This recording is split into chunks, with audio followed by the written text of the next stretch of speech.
অনুরোধ করি যুবক, প্লিজ যুবক, হৃদয়টাকে মেরে ফেলিও না। তুমি দেখো না, তোমার বয়স 22, 10 বছর বয়সে মা বলেছে স্কুলে যা, মাদ্রাসা যা, মানুষ হবি, ভবিষ্যৎ ভালো হবে। তুমি শোনোনি ক্রিকেট, ফুটবল, সিনেমা, নাটক, কোথায় বিয়ে, কোথায় গায়ে হলুদ, গান বাজনা বাজিয়ে তোমার জীবন কাটাই দিছো। যুবক দেখো, 22 বছর বয়সে তুমি মূর্খ। তোমার পাশের বন্ধু পাইলট স্কুলে পড়ে, হ্যাঁ 10টা টিউশনি পড়ায়, 30,000 টাকাও কামায়।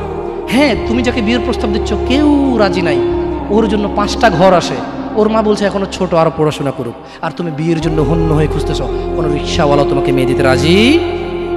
তুমি দেখো 10 বছর 15 বছর বয়সে যদি মায়ের ওই কথা মেনে নিতা, তাহলে তুমি আজকে উপকৃত থাকতা। আমি জামশেদ মজুমদার 27 বছর বয়সে এসে তোমাকে বলছি তুমি গান বাজনা ছেড়ে দাও। ইনশাআল্লাহ 60 বছর পরে মারা গেলে, 30 বছর পরে মারা গেলে, 70 বছর পরে মারা গেলে ওই উপকৃত হবা। আর তা না হলে এই গান বাজনার সাথে তুমি তোমাকে ধ্বংস করে দিচ্ছ। যেদিন নিঃশ্বাস বন্ধ হয়ে যাবে সেদিন হলেও বুঝবা, বুঝতে তোমাকে হবেই। জমিনের উপরে বোঝো অথবা জমিনের নিচে বোঝো, বুঝতে তো হবে। শোনো, আল্লাহ কোনো কিছু বলেছে আর তুমি বুঝবা না, আহা হা, পার পাওয়া যাবে না। তবে তোমাকে বলি, যা করেছো করেছো, যা গান বাজনা শুনেছো শুনেছো, এবার আল্লাহকে ভয় করে সব ছেড়ে ইস্তেগফার করো, বলো আল্লাহ আমাকে ক্ষমা করেন, আমার এই 2 কানে গলিত সীসা ঢালিয়েন না ইয়া আল্লাহ। ছিলাম কিন্তু আমি উপলব্ধি করতে পারিনি, ইয়া আল্লাহ আজকে আমি উপলব্ধি করছি। আল্লাহ আমি আর কখনো বাদ্যযন্ত্র দিয়ে নিজেকে আনন্দিত করব না। এই হারাম যা আপনার এত আপনাকে রাগান্বিত করে, আমি আর কোনোদিন এই হারাম দিয়ে নিজেকে আনন্দিত করব না। আমি অনুরোধ করব, চিটাগং শহরে থাকি বেশি দিন হয় না, তবে কারো বিয়ে হলে আর 2 দিনও ঘুম হয় না, এত পরিমাণ গান বাজনা বাজায়, আল্লাহি হৃদয় ভেঙে যায়। আল্লাহর কসম, কি দিয়ে বুঝায় আপনাকে? মন চায় মারামারি করি, মন চায় গালাগালি করি, মন চায় ঝগড়া করি, মন চায় ওর বিয়ে ভেঙে দেই, মন চায় নিজে পুলিশের ওসি হয়ে ওদের সবগুলো বন্ধ করি, মন চায় রাজনৈতিক নেতা হয়ে লাঠিছোটা নিয়ে এদেরকে পেটানো শুরু করি, মন চায় আল্লাহর থেকে অনুমতি আসুক, ওহি বন্ধ হয়ে গেছে, মন চায় আল্লাহ তুমি ওহি পাঠাও, একটাকে গলায় পাড়া দেয় কতক্ষণ। মন চায় নিজেকে যদি অনেক জ্ঞানী, অনেক কিছু হতাম, কোথাও গিয়ে যদি বলতাম গান বন্ধ করো, যদি বন্ধ করে দিত, যদি এমন কিছু হতাম, কত কিছু যে মন চায়। তোমার বিবাহ তুমি রামশ্যাম যদুমধুর মতো করে ফেলেছ। যুবক, তুমি কেন কবুল পড়ে বিয়ে পড়ো? আমার তো বুঝে আসে না। বাবা, আপনি কেন আপনার ছেলেকে কবুল পড়িয়ে বিয়ে দিচ্ছেন? আমার বুঝে আসে না। ভাই, আপনি কেন আপনার মেয়েকে কবুল পড়িয়ে বিয়ে দিচ্ছেন? আমার বুঝে আসে না। আপনার মেয়ে হলুদ কাপড় পরে, মাথার মধ্যে খোপা দেয়, 3 জনে এসে দুধ খাওয়ায়, 4 জনে কোলে নিয়ে নেয়, 6 জনে গান বাজায়, 10 জনে এসে হলুদ মাখে, শুধু বুঝি মৌলবি দিয়ে কবুল পড়ালে বুঝি মুসলিমের বিয়ে হয়? শুনুন, আপনার নবী মুহাম্মদুর রাসূলুল্লাহ সাল্লাল্লাহু আলাইহি ওয়াসাল্লাম কবুলের পদ্ধতি দিয়ে গেছেন, তাই কবুল পড়ায় মুসলমানের বিয়ে মনে করেন না। কিন্তু বাকি যেগুলো করেন এগুলো কার পদ্ধতি? কার? মিথ্যা কথা বলবেন না। হুজুর ডেকে খুতবা পড়ে কবুল পড়ে বিয়ে কার পদ্ধতি? আল্লাহ নবীর। এই গান কার পদ্ধতি? কেন করতেছেন? ওটা তো আপনার বিয়ের অংশ, বিয়ে না হলে তো বাজাতেন না। বিয়েকে কেন্দ্র করে যেমন কবুল বলছেন, বিয়েকে কেন্দ্র করেই তো গানটা বাজাচ্ছেন। কয়জন নবীর উম্মত আপনি? আপনার নবীর নাম কি? আই এম আস্কিং ইউ, আপনার নবীর নাম কি? আমার নবীর নাম মুহাম্মদ রাসূলুল্লাহ সাল্লাল্লাহু আলাইহি ওয়াসাল্লাম। Who is the messenger of Allah for you? আপনার জন্য আল্লাহর নবী কে? কোন নবীর সুন্নত পালন করলেন গান বাজিয়ে? আপনার জন্য আমার বিল্ডিংটা ভেঙে পড়বে, বলে রাখি ছাড়বো না। আল্লাহ তুমি আমার ভাইদেরকে হিদায়াত দাও ইয়া আল্লাহ, ছাড়বো না। এই যে ভূমিকম্প হলো আপনার গান বাজনা বাজানোর কারণে। মুহাম্মদ সাল্লাল্লাহু আলাইহি ওয়াসাল্লাম কি মিথ্যা কথা বলে? কারা কারা হাত তুলেন তো যে মুহাম্মদ সাল্লাল্লাহু আলাইহি ওয়াসাল্লাম জানে না, মুহাম্মদ সাল্লাল্লাহু আলাইহি ওয়াসাল্লাম জানে না, এরকম কারা কারা স্বীকার করে? আল্লাহ নবী বলেছে যখন বাদ্যযন্ত্র বেড়ে যাবে, গায়িকারা সম্মুখে এসে নাচবে, তুমি অপেক্ষা করো, পাহাড়গুলো কেঁপে উঠবে, পৃথিবীটা নড়ে উঠবে।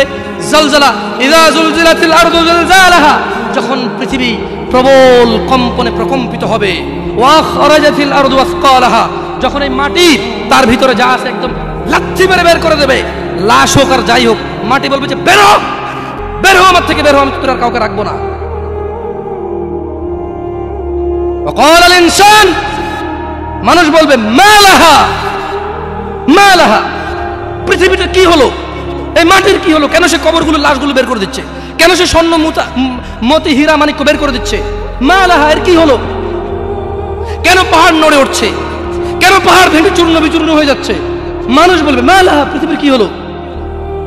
বিআন্না রাব্বাকা আওহা লাহা, পৃথিবী এটা করবে বিআন্না রাব্বাক, কারণ তোমার প্রতিপালক আওহা লাহা পৃথিবীকে আদেশ করেছে। আপনি গান শোনেন, আমি শুনি না, আপনি গান বাজান, আমি বাজাই না। যখন চিটাগং নড়ে উঠলো ভূমিকম্পে, আপনার বাড়ির সাথে আমার বাড়িটাও নড়ছে। বন্ধ করেন এই জুলুম আমাদের উপর। আল্লাহর দিকে তাকিয়ে বন্ধ করেন, আল্লাহর দিকে তাকিয়ে বন্ধ করেন। আপনার বাড়িটা যদি ভেঙে ফেলার এত ইচ্ছা, বুলডোজারে ভেঙে ফেলেন, কেউ ধরবে? কেউ জিজ্ঞেস করবে আপনাকে? আপনি গান বাজনা শুনে এভাবে পৃথিবীতে বিপর্যয় নিয়ে আসতেছেন। ইত্তাকিল্লাহ হাক্কা তুকাতিহ, আল্লাহকে ভয় করেন যেভাবে ভয় করা উচিত। ইয়া শাবাব, আহলুল মুনাফিক, নামধারী কিছু মুসলমান, এদের ফাঁদে পা দিও না।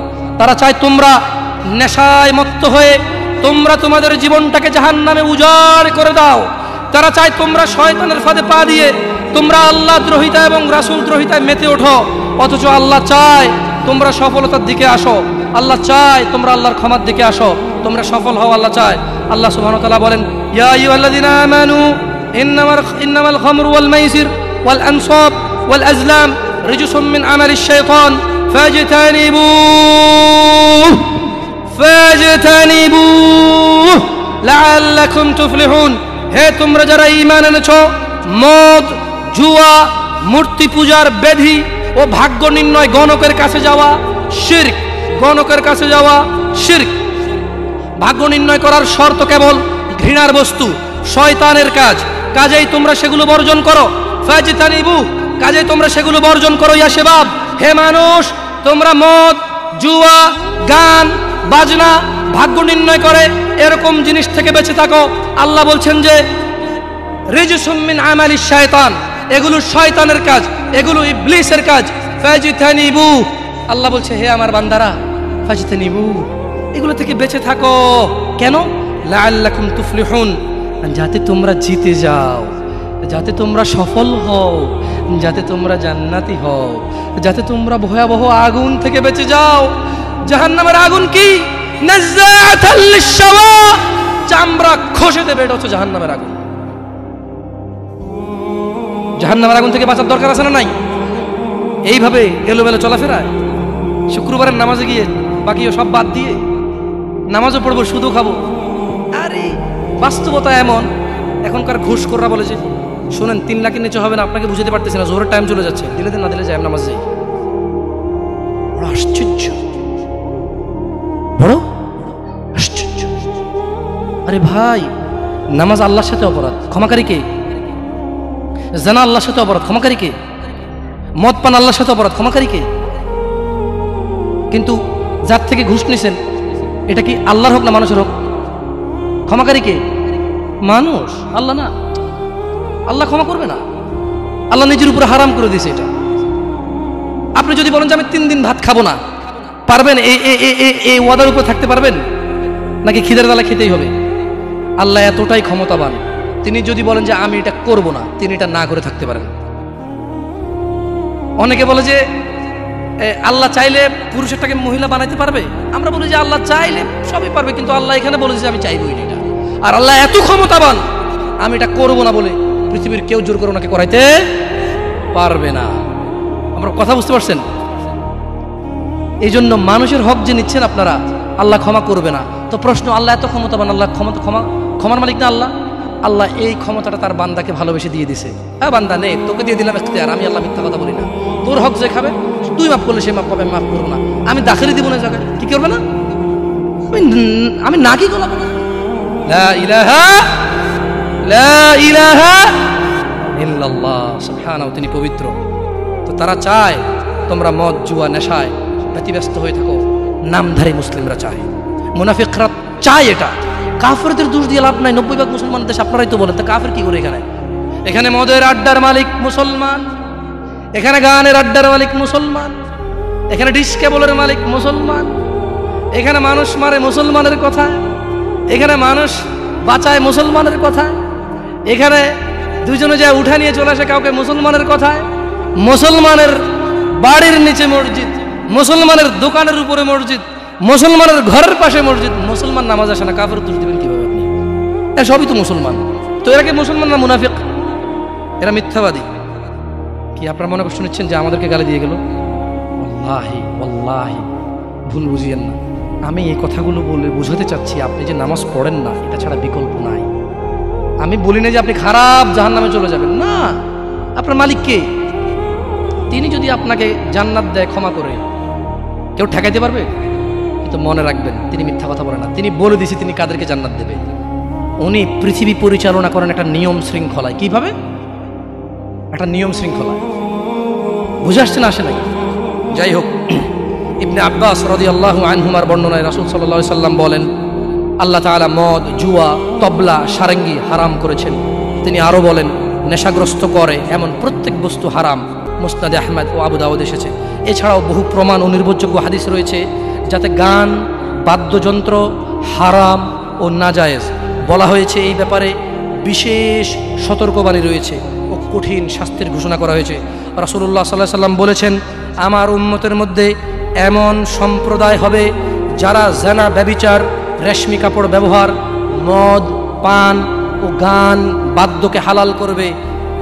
আপনি আপনি আপনি খেয়াল করে দেখেন, আল্লাহ নবী ভবিষ্যৎবাণী দিয়ে গেছে যে আমার উম্মতের মধ্যে এমন কিছু লোক বের হবে যারা দাঁড়িয়ে থাকবে, 60 বছর বয়স হবে, মসজিদের সভাপতি হবে, স্কুলের সভাপতি হবে, অথবা কোনো পতিই হইল না, কারো পতিই হইল না, এমনি মানুষ ভিক্ষা করে হলো বিয়ে করে গান বাজার ব্যবস্থা করবে। ভিক্ষা করে হলো গান বাজার কি করবে? ব্যবস্থা করবে। না, নাহলে তাকে বিয়ে হচ্ছে না। নাহলে কি হচ্ছে না?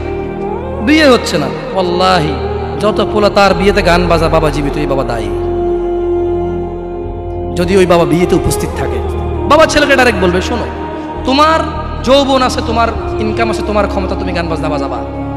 আমি বাবাকে আল্লাহ ক্ষমতা দিছে, আল্লাহকে আমি রাজি থাকবো না, তোমার বিয়ে হবে না। মেয়েকে বলবে, তোর বিয়ে হবে না, তুই গায়ে হলুদে যাবি? মানে আমি খালি এখান থেকে সরে যাই আর বলবো যে এইটা আমি বিয়েতে থাকবো না, এই বিয়ে হারাম, গান বাজনা বাজতেছে, গায়ে হলুদ হচ্ছে, আমি বিয়েতে থাকবো না, এটা আল্লাহ আমার পাওয়ার দিচ্ছে। তুই মক্কার ইমামে যদি বিয়ে পড়াস আর আমি না রাজি না থাকি, তোর বিয়ে হারাম।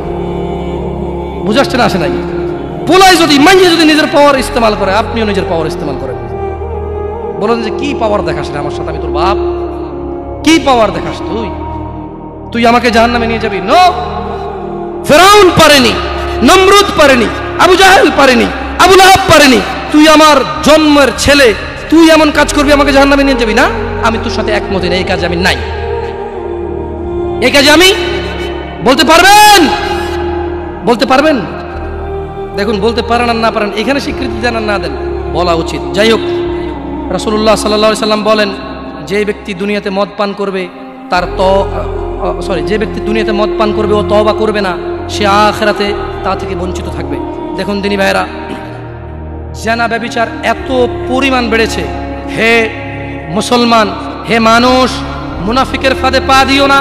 তারা চায় তোমরা বেহায়াপনা, নির্লজ্জতা, নোংরামো, অশ্লীল চরিত্রকে আপন করে নাও, যা তোমাদের দুনিয়া ও আখিরাতকে সম্পূর্ণ ধ্বংস করে দিবে, যা তোমরা তোমার নিজের ও তোমার ভবিষ্যৎ প্রজন্মের দুনিয়া ও আখিরাত অন্ধকার করে দেবে।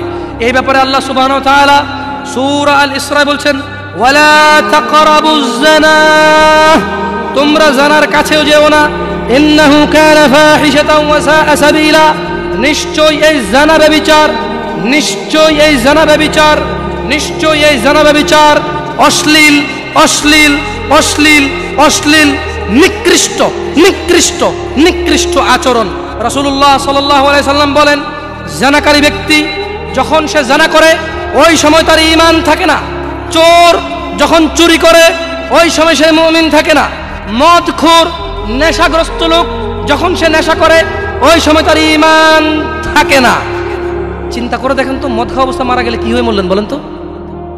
যতই হজ করেন কি হয়ে মরলেন? হজ করতে কে বলছে? আল্লাহ। হজ করতে কে বলছে? মুহাম্মদ সাল্লাল্লাহু আলাইহি সাল্লাম। নামাজ পড়তে কে বলছে? আল্লাহ। নামাজ পড়তে কে বলছে? মুহাম্মদ সাল্লাল্লাহু আলাইহি সাল্লাম। ওই একই মুহাম্মদ সাল্লাল্লাহু আলাইহি সাল্লাম বলছে, চোর চুরি করার সময়, মদখোর মদ খাওয়ার সময়, জানাকারী ব্যক্তি যতক্ষণ ওই মহিলার সাথে থাকে এর ঈমান কি? বলেন কতদিন বাঁচবেন? কে আছেন বলতে পারেন? আবারও পাইলাম না। আমি ভাবছি এতক্ষণ ওয়াজ শোনার পর একটু সাহস হবে, বলবে যে আমি এতদিন বাঁচবো। তো যে জানা করতে গেলেন তার মানে গ্যারান্টি আছে যে যা জানাটা না করে চলে আসবো, তারপরে মরবো তওবা করে, না? এরকমই তো কিছু নাকি? আল্লাহ আমাদেরকে বুঝার তৌফিক দান করুন। দেখুন দিনী ভাইয়েরা, আল্লাহ সুবহানাহু ওয়া তাআলা বলছে যে নিশ্চয়ই তোমাদের ধন সম্পদ ও তোমাদের ছেলে সন্তান তোমাদের জন্য পরীক্ষা। এবং তোমাদের শত্রু। কিছু কিছু ক্ষেত্রে ছেলে সন্তানের ধন সম্পদ কি শত্রু। যে এই ছেলের জন্যই তো রেপ করে আসছে, আপনি বলছেন যে না আমার ছেলে নির্দোষ। 5 লাখ টাকা উকিলকে দিয়েছেন, 10 লাখ টাকা অমুককে দিয়েছেন, 3 লাখ টাকা অমুককে দিয়ে একটা মেয়ের জীবন নষ্ট হয়ে গেল, আপনি পরোয়াই করেননি। কার জন্য এটা করেছেন বলেন তো? আপনার নিজের জানা করার কারণ নাকি ছেলে? নিজের জন্য না ছেলের জন্য? হ্যাঁ, তো বলেন এই ছেলে কি শত্রু না মিত্র? এই ছেলে এই যে আপনি একটা অন্যায়কে সাপোর্ট করে গেলেন, যদি আল্লাহ আপনাকে জিজ্ঞেস করে আপনার বাচ্চা আছে, এই অন্যায়টা আপনি কার জন্য করছেন? কার জন্য? তাহলে এই ছেলে কি শত্রু না বন্ধু? এই জন্যই দিনী ভাইয়েরা, আমি আপনাদের লাস্ট 2-3 মিনিট কথা বলে আমি ইনশাল্লাহ, আপনাদের বক্তারা এসে গেছেন, নিয়ে আসতে পারবো। আমি কতক্ষণ বলবো? আমার রাজশাহীর দিকে যেতে হবে একটু, এক্স্যাক্টলি 5 মিনিট ইনশাল্লাহ। দেখুন অনেক কথা বলেছি, হয়তো এই বয়সে অনেক কথা আমার মুখে মানায়ও না। আসলে সব কিছুরই তো একটা বয়স আছে। ছোট মানুষ যদি বুড়া পাকনা পাকনা কথা বলি, মুরব্বীদের গায়ে এমনি লাগবে, পাকনা পাকনা কথা বলে, বয়স কত রে তোর, কি বুঝছ তুই দুনিয়া, ঠিক না? তবুও আমি আপনাদেরকে বলি একটা কথা, আপনারা আমার কোনো কথায় মনে কষ্ট নেবেন না, আমার হাত পা নড়ে চড়ে একটু বেশি, তো এই জন্য আপনারা অহংকার নিয়েন না। আমি সৌদি আরবে বড় হয়েছি, কি বলবো জানি না, অনেকেই মাইন্ড করেন, আমার এটা নড়ে যায়, কিচ্ছু করার নাই। আমি এইভাবে ধরে রাখি অনেকক্ষণ, এইভাবে ধরে রাখি অনেকক্ষণ, কিন্তু আবার চলে আসে আমার হাত, বুঝছেন? তো আপনারা অহংকার দৃষ্টিতে দেখিয়েন না, এটা আমার অভ্যাস। খায়ের ইনশাআল্লাহ, আশা করি আপনারা বুঝবেন, সবাই এখানে বুদ্ধিমান মানুষ। আমি এতক্ষণ থেকে আপনাদেরকে কিছু নসিহত করেছি, আপনাদেরকে বলে রাখি, আপনি, শুধু আপনি না, এই পৃথিবীতে যত মানুষ আর জিন আছে সব যদি একসাথে হয়ে ফন্দি করে যুক্তিশলা পরামর্শ করে আল্লাহ দ্রোহিতা, আল্লাহ বিরোধী কাজ করে, আল্লাহর কিছুই যায়, জোরে বলেন তো, আল্লাহর কিছুই যায়। এই পুরো পৃথিবীর মানুষ এবং জিন সবাই যদি একসাথে কোনো গুনাহ না করে, শুধুই আল্লাহর অনুগত্য করে, আল্লাহর যেই ক্ষমতা, আল্লাহর যেই মহত্ব, কিছুই বাড়বে, কিছুই বাড়াইতে, কিছুই কমাইতে পারবে না। আপনাকে একটা কথা বলি, নিজেকে বেশি অপরাধী মনে করিয়েন না। আপনি এত ভালো আল্লাহ পেয়েছেন, আপনি এত ভালো রব পেয়েছেন। বনি ইসরায়েলের একজন লোক 99 জন লোককে হত্যা করলো, তারপর সে চিন্তা করলো আমার ভালো হওয়া উচিত, ক্ষমা পাওয়া উচিত, জাহান্নামের আগুন থেকে মুক্তি পাওয়া উচিত। বাবা আমি এই জাহান্নাম সহ্য করতে পারবো না, কিভাবে আমি জাহান্নাম থেকে বাঁচবো? তখন সে একজন জ্ঞানী লোকের খোঁজ নিল এবং জিজ্ঞেস করলো যে আমার কি ক্ষমা হবে? ওই লোকে বললো যে না না, তোমার তো ক্ষমা হবে না। একবারে তারেও মেরে কতজন পূর্ণ করলো? কিন্তু তার হৃদয়ে যন্ত্রণা কমেনি। ওই যে একটা যন্ত্রণা, কি কাজ করলে আমি ক্ষমা পেয়ে যাব, কি এমন কাজ করলে আমি আল্লাহর আযাব থেকে রক্ষা পাবো। সে আল্লাহকে প্রচন্ড ভয় পাচ্ছিল। এট দ্য সেম টাইম সে সিদ্ধান্ত নিয়েছিল যে সে আর হত্যাই করবে না, সে ভালো হয়ে যাবে, অন্যায় করবে না, সে অন্যায় করবে না। কিন্তু তার ভালো হওয়ার জন্য একটা গ্যারান্টি লাগবে যে কে আছে এমন যে আমাকে বলবে কি করলে আমাকে আল্লাহ ক্ষমা করে দেবে। ওই লোকটা যখন মারা যায়, আল্লাহ তাকে জান্নাত দিয়েছে। কেন? সে ভালো হওয়ার ইচ্ছা পোষণ করেছে। আপনিও ভালো হওয়ার ইচ্ছা পোষণ করেন, করবেন তো ইনশাআল্লাহ। আর ভালো কখন হতে হবে? কালকে? কালকে কখন থেকে ভালো হতে হবে? না, বিয়ের পরে। ভালো কখন থেকে হতে হবে? না, চাকরির পরে। ভালো কখন থেকে হতে হবে? একটু দাঁড়িয়ে পাকার পরে, নাকি এখন থেকে? একটু নিজেকে প্রশ্ন করিয়েন, যখন বলবেন কালকে থেকে ভালো হয়ে যাব, মহা অন্যায় কথা। মানে আপনি নিশ্চিত গ্যারান্টি দিয়েছেন আপনি কালকে পর্যন্ত বাঁচবেন। এটা কত জঘন্যতম কথা না? আল্লাহ আমাদেরকে বোঝার তৌফিক দান করুন দিদি ভাইরা। একটা হাদিসে কুদসি শুনিয়ে চলে যাবো ইনশাআল্লাহ তাআলা। বক্তা এসে গেছেন মাশাআল্লাহ আলাইহি, আল্লাহ ইয়াহফাযহু ওয়া ইয়াহফাযকুম। আল্লাহ সুবহানাহু ওয়া তাআলা ফেরেশতাদেরকে ডেকে বললেন, কাকে কাকে ডেকে বললেন? ফেরেশতাকে, যে হে ফেরেশতারা, আমার কোনো বান্দা সে যদি গুনাহ করার ইচ্ছা করে, কি করার ইচ্ছা? তুমি লেখিও না।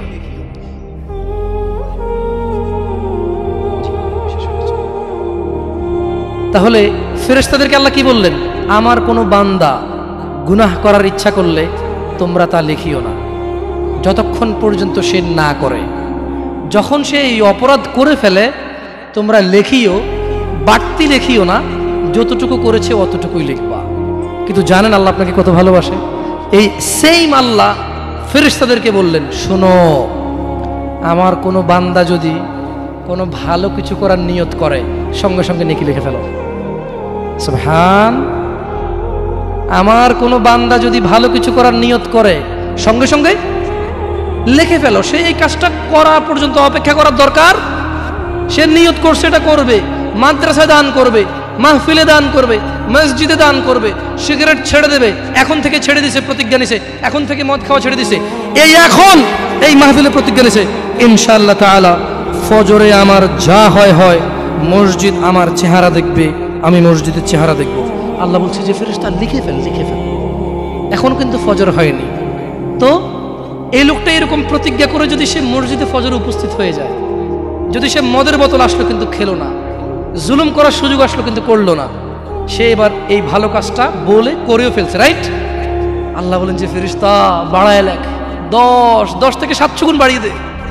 ইয়া আল্লাহ, ইয়া আল্লাহ, আমরা তো এতটা অপদার্থ হয়ে গেছি, এতটা নিমুখারাম নাফরমান হয়ে গেছি, ভালো কিছু করার নিয়ত করি না। কোনো হুজুর আসা ঠিক কিনা, সবাই ঠিক, তারপর শেষ, সব শেষ। না, আমাকে ঠিক বলতে হবে না, এখানে সবাইকে শুনে ঠিক বলতে হবে না, আপনি ঠিক হয়ে যান। আল্লাহ আমাদেরকে বোঝার তৌফিক দান করুন। আল্লাহ সুবহানাহু ওয়া তাআলা বক্তা এবং শ্রোতার অনিষ্ট থেকে উভয়কে আশ্রয় দান করুন। আল্লাহ তাআলা বক্তার কোনো কথা যদি শ্রোতার জন্য ক্ষতিকারক হয়ে থাকে, আল্লাহ শ্রোতাদেরকে আশ্রয়